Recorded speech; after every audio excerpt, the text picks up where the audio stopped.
જય શ્રી કૃષ્ણ જૈન મિત્રો.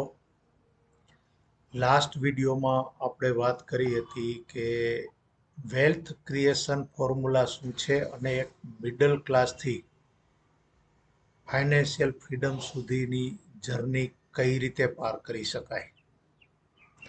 અને આપણે સમજ્યા હતા કે કમાણી માત્ર કરવાથી વેલ્થ ક્રિએટ નથી થતું, એના માટે ડિસિપ્લિન અને ડિસિપ્લિન સાથેનું પ્લાનિંગ કરવું પડે છે, ત્યારે વેલ્થ બને છે. પરંતુ મિત્રો, આજે હું એક એવો સવાલ પૂછવા માંગુ છે જે આમ તો કોમન છે. દોસ્તો, પગાર તો દર મહિને આવે છે, પણ મહિનાના અંતે પૈસા ક્યાં ગાયબ થઈ જાય છે? આવું ક્યારે વિચાર્યું છે? સેલેરી આવે છે, પણ બચત ઝીરો, બચત થતી જ નથી.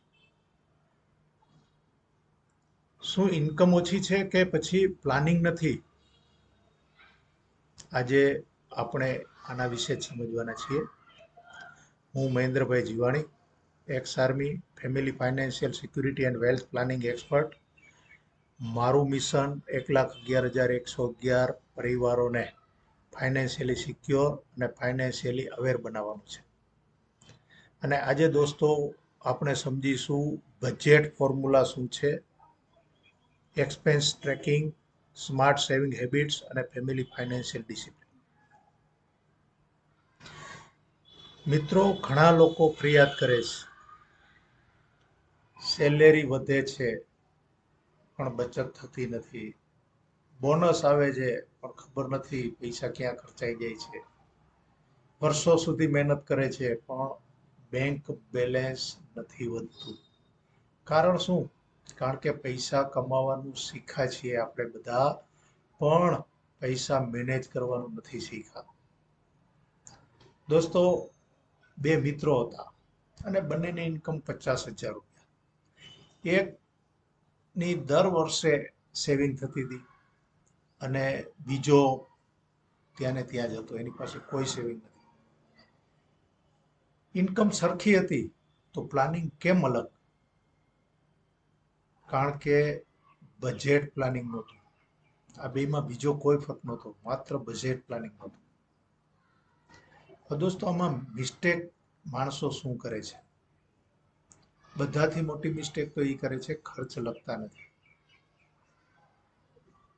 પછી ઇમ્પલ્સ શોપિંગ, એટલે આવેગમાં આવીને કોઈ સોશિયલ મીડિયામાં કોઈ વસ્તુ આવી ગઈ ને સારું છે, ઓફર આવીને આવેગમાં આવીને ખર્ચ કરી નાખ્યો, જેનો કોઈ મિનિંગ નહોતો. પછી ક્રેડિટ કાર્ડ ઓવરડ્યુ થાય છે, ક્રેડિટ કાર્ડનો યુઝ અનનેસેસરી કરતા હોય છે.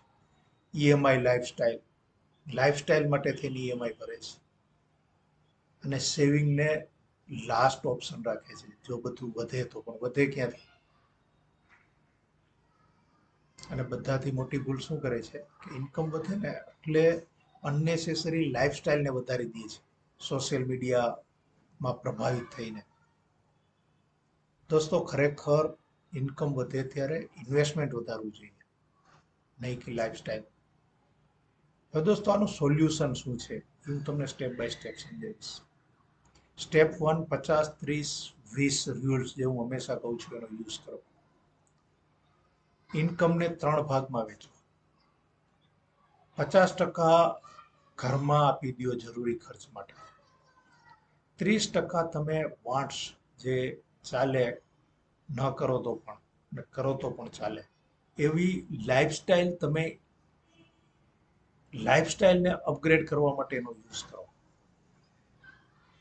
અને 20% સેવિંગ અને ઇન્વેસ્ટમેન્ટ કરો વિધાઉટ ફેલ. સ્ટેપ 2, એક્સપેન્સને ટ્રેક કરો. દરરોજ તમે ભલે 100 રૂપિયા વાપરો છો, 50 વાપરો છો, 200 વાપરો છો, 500 વાપરો છો, 1000, 10,000, બધાને તમે લખતા જાઓ. આવા નાના નાના ખર્ચા જ છેલ્લે તમને બધી તમારી ઇન્કમ ખતમ કરી નાખે છે, ત્યાં સુધી ખબર નથી પડતી. એટલે બધા ખર્ચાને તમે લખતા જાઓ, એનો ટ્રેક થશે. એને તમે જાણી શકશો કે ખોટા ખર્ચા ક્યાં થઈ રહ્યા છે. પછી તમે સેવિંગને, બચતને પ્રિયોરિટી આપો. બચત પહેલા લેવો, પછી તમે ખર્ચ તરફ જાઓ. મોટા ભાગના માણસો શું કરે છે, ખર્ચ પહેલા કરે અને બચત પછી કરે. અને સ્માર્ટ લોકો શું કરે છે, બચત પહેલા કરે છે, ખર્ચ પછી કરે છે. સ્ટેપ 4, ઇમરજન્સી ફંડ તૈયાર. દોસ્તો, મિનિમમ 6 મહિનાનો ઘર ખર્ચ ચાલે એટલો ઇમરજન્સી ફંડ ઉભો કરો, જેને કારણે જીવનમાં કોઈ પણ ઇમરજન્સી આવી તો તમે પ્રોબ્લેમમાં નહીં મુકાઓ. ઇમરજન્સી ક્યારેય કહીને નથી આવતી, આપણે બધા જાણીએ છીએ. સ્ટેપ 5, ઇન્સ્યોરન્સ અને ઇન્વેસ્ટમેન્ટને બેલેન્સ કરો. હેલ્થ ઇન્સ્યોરન્સ છે, લાઈફ પ્રોટેક્શન છે, એસઆઈપી છે, મ્યુચ્યુઅલ ફંડ છે, ગેરંટેડ ઇન્કમ પ્લાન છે, ચાઇલ્ડ ફ્યુચર પ્લાનિંગ છે. આ બધું બજેટમાં સામેલ હોવું જોઈએ, એનું ધ્યાન રાખો અને એને બેલેન્સ કરીને ચાલો. આપણી પાસે બધી જ કંપનીઓ પાસે એવા બેલેન્સ્ડ પ્લાન છે જેમાં તમારે એક જ ઇન્વેસ્ટમેન્ટમાં બધું ભેગું થઈ જાય છે. એ પ્રકારના પ્લાન કરો. સ્ટેપ 6, મલ્ટિપલ ઇન્કમ ઊભી કરો. એક ઇન્કમથી જીવન નહીં ચાલે. તમને ખબર છે અત્યારના ખર્ચામાં પણ એની જરૂરિયાત છે. બીજું, ઇમરજન્સીમાં કે કોઈ કારણોસર એક ઇન્કમ બંધ થાય છે તો તમારી પાસે બીજી ઇન્કમ હોવી જોઈએ, જેથી તમે ફાઇનાન્શિયલી સ્ટ્રોંગ રહ્યો. જેમાં તમારી એક એક્ટિવ ઇન્કમ છે તો બીજી પણ સાથે એક એક્ટિવ ઇન્કમ ચાલુ કરવાની કોશિશ કરો. પેસિવ ઇન્કમ સાથે બીજી એડ કરો. ઇન્વેસ્ટમેન્ટ ઇન્કમ હોય એવું ગોઠવો. ઇન્સ્યોરન્સ મેચ્યોરિટી બેનિફિટ મળી શકે એવા નાના નાના પ્લાન લઈને મૂકી દો. ગેરંટેડ ઇન્કમ પ્લાન્સ લઈ લો. પછી પેન્શન ઇન્કમ. આ ફાઇનાન્શિયલ સ્ટેબિલિટી આપે છે. આ બધી વસ્તુ ભલે નાની નાની છે, તમને નહીં દેખાતી હોય, પણ ફાઇનાન્શિયલ સ્ટેબિલિટી આપે છે. એટલે આ બધું લાઈફમાં સાથે કરો. દોસ્તો, માતા પિતા આખી જિંદગી કમાય છે, બાળકો માટે સપના જુએ છે, પણ ઘણીવાર પ્લાનિંગના અભાવે પૈસા હાથમાં ટકતા નથી. દોસ્તો, પૈસા કમાવા કરતાં પૈસા સાચવવા વધારે જરૂરી છે, યાદ રાખજો. હવે જો આ તમે બધું પ્રોપર કરો છો તો એના ફાયદા શું થાય છે? એક તો તમારી સેવિંગ વધી જાય છે. ઇન્વેસ્ટમેન્ટ તમારું પ્રોપર થાય છે, જે રીતનું તમે ઈચ્છો છો. પછી ફાઇનાન્શિયલી સ્ટ્રેસ નથી આવતો, ફાઇનાન્શિયલી ટેન્શન નથી આવતું. તમારું ફેમિલી સિક્યોર થઈ જાય છે. તમારું ભવિષ્યનું પ્લાનિંગ પ્રોપર થઈ જાય છે. અને તમારું વેલ્થ ક્રિએશન થાય છે. લિગેસી ક્રિએટ થાય છે તમારી. દોસ્તો, જો તમે બજેટ પ્લાનિંગ શરૂ કરવા તૈયાર હો તો આજે કોમેન્ટમાં લખો મની ડિસિપ્લિન. અને એક સવાલ, તમારી સૌથી મોટી ફાઇનાન્શિયલ ચેલેન્જ શું છે? સેવિંગ, ઈએમઆઈ કે એક્સપેન્સ? આ કોમેન્ટમાં જરૂર લખજો. હું દરેક કોમેન્ટ વાંચું છું અને એ કોમેન્ટના જવાબ પણ આપું છું. લાઈક જરૂર કરજો દોસ્તો. શેર કરો એવા મિત્રોને જેઓ મહિનાના અંતે કહે છે કે પૈસા ક્યાં ગાયબ થઈ ગયા ખબર પડતી નથી.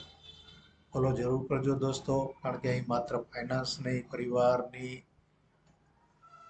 સુખી ભવિષ્યની વાત આપણે કરીએ છીએ. પરિવારના ભવિષ્યમાં ફાઇનાન્શિયલ ફ્રીડમ કઈ રીતે આવે એના માટેની આપણે વાતો કરતા હોઈએ છીએ. જો તમારા પરિવાર માટે પર્સનલ બજેટ પ્લાનિંગ કરવા માંગતા હોય તો કોમેન્ટમાં બજેટ લખજો અથવા ડાયરેક્ટ મેસેજ કરજો. હું તમને માર્ગદર્શન આપવા તૈયાર છું. દોસ્તો, ઘણા લોકો વર્ષો સુધી કમાય છે, પણ એક ઇમરજન્સી આવે અને વર્ષોની બચત ખતમ થઈ જાય છે, કારણ કે તેમની પાસે ફાઇનાન્શિયલ લાઈફ જેકેટ હોતું જ નથી. દોસ્તો, કાલનો ટોપિક છે emergency fund, financial life jacket. Unexpected સિચ્યુએશનમાં પરિવારને ફાઇનાન્શિયલ સેફ કેવી રીતે રાખવું, એના વિશે આપણે જાણશું. એમાં આપણા મેઇન જે ટોપિક્સ હશે એ હશે emergency fund formula, crisis protection strategy અને ફેમિલી સેફટી પ્લાનિંગ. દોસ્તો, યાદ રાખજો, ઇન્કમ તમને જીવાડે છે પણ બજેટ તમને આગળ વધારે છે. ફરી આવતીકાલે નવા વિડીયો સાથે મળીએ. Thank you. ભારત માતા કી જય.